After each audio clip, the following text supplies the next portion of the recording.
Nah, berbicara tentang masalah penyakit dan hama yang menyerang tanaman cabai, kami Taman Inspirasi akan membahas tentang beberapa hama yang menyerang tanaman cabai beserta bagaimana cara mengatasinya.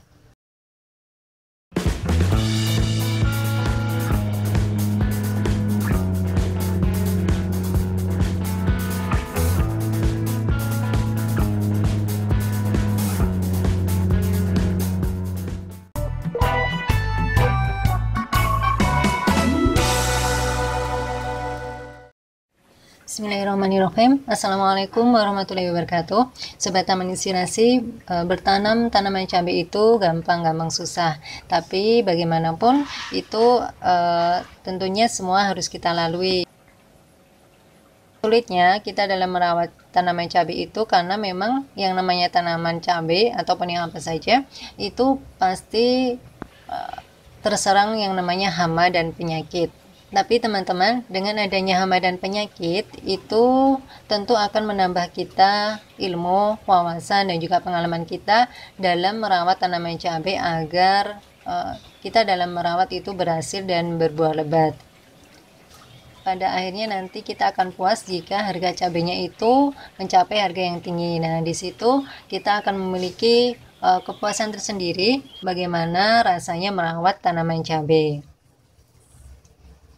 Nah, berbicara tentang masalah penyakit dan hama yang menyerang tanaman cabai, kami Taman Inspirasi akan membahas tentang beberapa hama yang menyerang tanaman cabai beserta bagaimana cara mengatasinya. Mulai dari yang pertama, jenis hama yang sering menyerang tanaman cabai itu adalah hama thrips. Ya, thrips di sini adalah serangga dengan ukuran yang sangat kecil. Kemudian ukuran tubuhnya ini ya sekitar 1 mm dengan badan yang ramping dan memanjang. Thrips dapat menyerang tanaman cabai sejak tanamannya itu masih dalam persemaian. Ya, jadi memang hama ini bekerja dengan cara meraup daun, tunas, dan buah, serta menghisap cairan tanaman dengan menggunakan alat mulutnya. Tanaman cabai yang terserang atau ada hama thrips-nya ini ditandai dengan biasanya daunnya kering dan menimbulkan warna yang keperakan, kemudian keriting, dan tunasnya itu menjadi kerdil. Selain itu, bunga dan daun yang terserang itu menimbulkan gejala berupa bintik-bintik putih atau bercak berwarna merah keperakan dan daunnya mengeriting serta berkerut. Dan kalau sudah parah, biasanya daun, tunas, ataupun pucuk itu menggulung ke dalam dan muncul benjolan seperti tumor.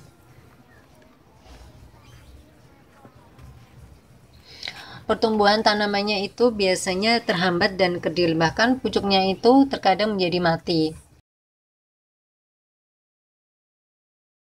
Yang kedua adalah tungau kuning.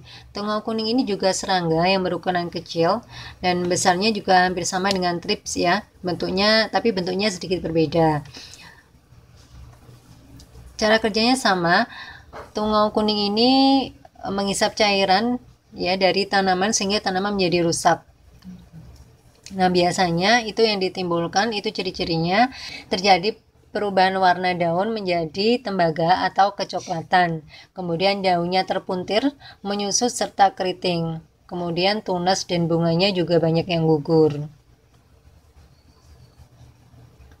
Yang ketiga adalah kutu kebul. Kalau kutu kebul ini serangga yang berwarna putih dan sayapnya jernih karena ditutupi oleh lapisan lilin yang bertepung sehingga kalau terbang itu terlihat seperti kebul putih.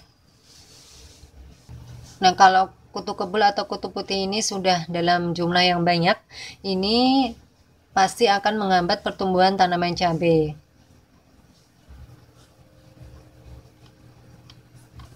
Sama, kutu kebul ini juga menghisap sari-sari makanan yang ada pada tanaman cabai ya. Jadi dia sifatnya menghisap sehingga tanaman biasanya lama-lama bisa menguning, kemudian layu dan akhirnya rontok.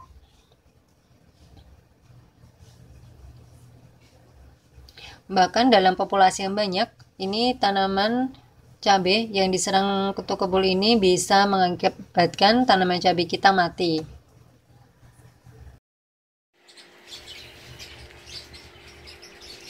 Kemudian yang keempat, ini adalah lalat buah. Nah, bentuk lalat buah ini hampir sama seperti lalat pada umumnya, tapi biasanya warnanya itu lebih cerah, yaitu ada kuning dengan garis-garis hitam. Nah, lalat buah ini memang sangat merusak tanaman cabai sejak masih kecil ya buahnya, karena siklus hidupnya yang pendek, yaitu kurang lebih sekitar 25 hari, dan sekali bertelur, induknya ini dapat meletakkan telur sebanyak 1.200 sampai 1.500 telur. Nah, lalat ini biasanya akan meletakkan telurnya pada pangkal buah cabai. Kemudian ketika telur-telur ini menetas, anakan yang jumlahnya ribuan akan memakan buah cabai dari dalam. Akibatnya buah cabainya ini akan membusuk dan tentunya akan gagal panen.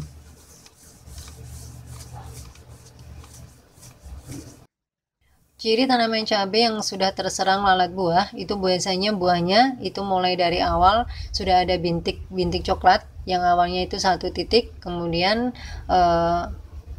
akan menular menjadi besar, dan akhirnya buah cabainya itu lama-lama busuk dan banyak yang rontok. Selanjutnya adalah kutu daun persik. Nah, ini adalah serangga yang memiliki siklus hidup cukup cepat, kurang lebih 10-12 hari. Nah, jika tidak segera diatasi, biasanya ini jumlahnya akan semakin cepat berkembang dan semakin parah dampak kerusakan yang diakibatkan ya.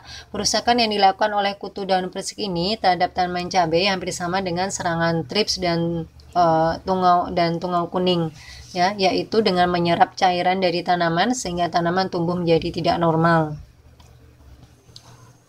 Nah, tanaman cabai yang diserang oleh kutu daun persik ini memiliki tanda biasanya keriput, kemudian pertumbuhan tanaman kerdil, warna daun kekuningan, terpeluntir, layu, dan juga akhirnya mati.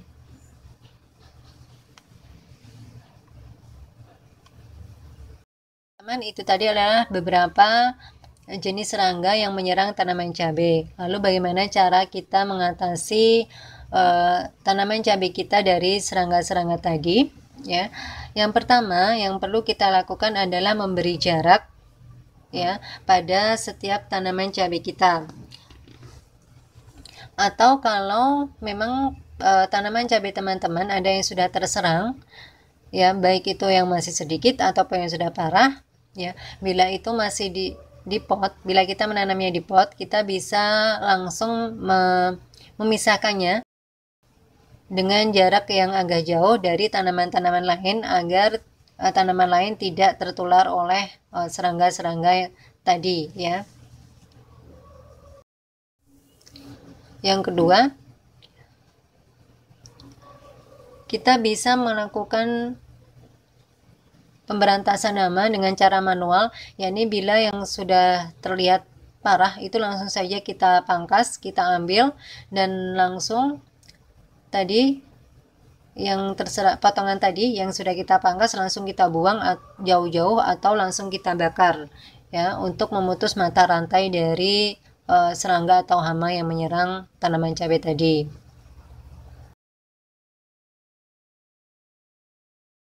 Yang ketiga, kita bisa menanam tanaman pengusir hama ya, atau tanaman refugia. Nah, di sini tanaman ini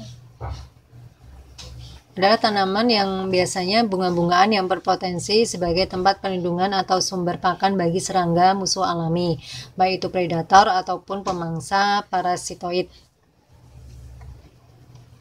Tanaman refugia ini banyak sekali jenisnya, misalnya seperti bunga matahari, keningkir, ataupun bunga kertas. Nah, teman-teman bisa menanamnya di sekitar tanaman cabai. Yang keempat adalah membuat yellow trap atau jebakan hama yang menggunakan papan atau plastik ataupun botol yang berwarna kuning. Nah, tujuannya di sini itu adalah untuk menjebak hama vektor virus seperti tadi ya yang sudah disebutkan, hama dan serangga tadi yang hendak masuk ke tanaman, itu utamanya ke tanaman cabai. Nah, itu terlebih dahulu terjebak pada lem tadi ya. Untuk lemnya, untuk yang alami, teman-teman bisa menggunakan getah dari buah nangka. Nah, itu bisa dileletkan di perangkap yang sudah kita buat yang berwarna kuning tadi. Nah, insya Allah itu hama dan serangga bisa menempel di yellow trap yang kita buat. Untuk mengatasi lalat buah, kita bisa membuat perangkap lalat buah, yaitu kita bisa menggunakan bahan dengan metil eugenol ya, atau petrogenol. Untuk membuatnya, teman-teman bisa melihat di video kami, di video Taman Inspirasi sebelumnya. Teman-teman bisa membuka kembali bagaimana cara membuat perangkap dengan petrogenol mengatasi lalat buah. Selanjutnya adalah dengan menggunakan pestisida. Nah, untuk penggunaan pestisida ini sebagai penanggulangan hama dan serangga tadi, ini teman-teman bisa menggunakan yang organik ataupun yang kimia ya. Nah, untuk yang paling mudah, teman-teman bisa memanfaatkan sabun cuci piring ataupun sampo ya, untuk mengatasi hama dan serangga pada tanaman cabai. Caranya cukup mudah, cukup larutkan sedikit ini sabun cair ya, sabun cuci piring ataupun sabun cair ini di air biasa ya, ini sedikit saja. Nah, kemudian kita aduk dan kita semprotkan pada tanaman cabai yang terserah hama dan serangga yang sudah kami sebutkan tadi. Nah, dalam mengatasi hama tadi, saat kita menyemprot itu sebaiknya ke seluruh bagian tanaman ya, mulai dari atas sampai di bagian bawah daun, karena biasanya kutu-kutu dan tadi ya, hama-hama tadi itu menyerang di bagian bawah daun ya. Jadi memang harus merata dalam penyemprotannya. Dan dan satu lagi, ini harus menggunakan tekanan yang besar. Dan saat teman-teman melakukan penyemprotan pestisida pada tanaman cabai, ini usahakan dilakukan pada pagi hari atau sore hari. Jadi jangan pada waktu siang hari pas terik matahari, karena ini bisa mengakibatkan tanaman kita gosong, layu, dan juga bisa mati. Dan satu lagi, dalam saat kita menyemprotkan pestisida, kita harus memperhatikan juga arah angin ya. Jadi jangan sampai nanti pestisida yang kita semprotkan pada tanaman cabai kita ini berbalik arah ke muka kita, karena kita dalam menyemprotkannya itu salah arah ya, berlawanan dengan angin. Jadi itu bisa membahayakan kesehatan kita saat penyemprotan. Menggunakan pestisida kimia, teman-teman bisa membeli langsung di toko pertanian dan tentunya disesuaikan atau sesuai dengan kondisi hama dan penyakit yang menyerang pada tanaman cabai teman-teman sekalian. Dan jangan lupa setelah kita spray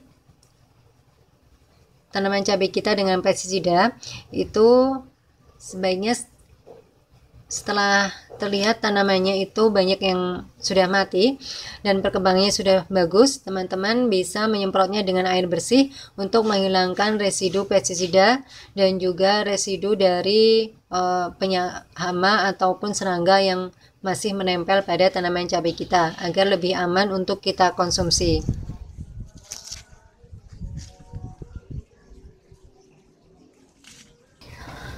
Nah, teman-teman, itu tadi adalah beberapa jenis hama dan serangga yang menyerang tanaman cabai beserta bagaimana cara mengatasinya ya, versi Taman Inspirasi. Nah, bagi teman-teman yang memiliki pengalaman tentang bagaimana cara mengatasi hama dan serangga yang menyerang tanaman cabai ya, baik secara organik ataupun anorganik, teman-teman bisa berbagi pengalaman untuk menuliskan pengalaman teman-teman di kolom komentar ya, agar teman-teman yang lain bisa sama-sama belajar dan bisa sama-sama menambah pengalaman bagaimana cara merawat cabai agar cabai kita semua tumbuh dengan sehat, subur, dan menghasilkan panen yang melimpah ruah.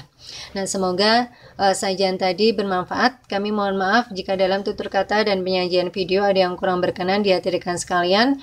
Sekiranya senantiasa berdoa kepada Allah Subhanahu wa Ta'ala di setiap aktivitas kita agar kita selalu mendapatkan pertolongan darinya. Sekian dari kami. Wassalamualaikum warahmatullahi wabarakatuh.